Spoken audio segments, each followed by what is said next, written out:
Et salut à tous, c'est Kozano et aujourd'hui on se retrouve pour une nouvelle vidéo un peu plus sérieuse. Alors c'est une vidéo, voilà, c'est une série de vidéos que je vais lancer sur des sujets un peu plus sérieux et voilà.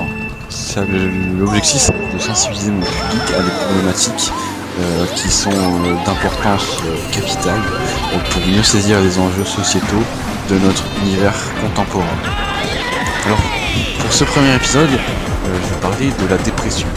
Alors la dépression, également appelée dépression caractérisée, non caractérisée, dépression clinique ou dépression majeure, est un trouble mental caractérisé par des épisodes de baisse d'humeur, tristesse, accompagnés par une faible estime de soi, d'une perte de mémoire, d'une perte ou prise de poids plus ou moins importante, ainsi que d'une perte de plaisir ou d'intérêt dans des activités habituellement ressenties comme agréables ou paranormales.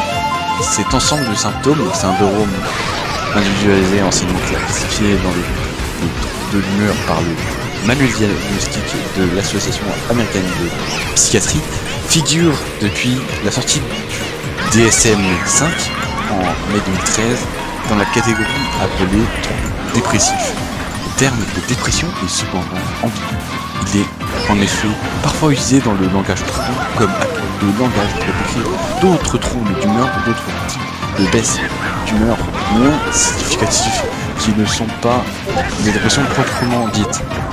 La dépression est une condition handicapante qui peut retentir sur le sommeil, l'alimentation et la santé en général, avec notamment un risque de suicide dans les cas graves, surtout dans la dépression mélancolique, ainsi que sur la famille et la sécurité de notre aux États-Unis.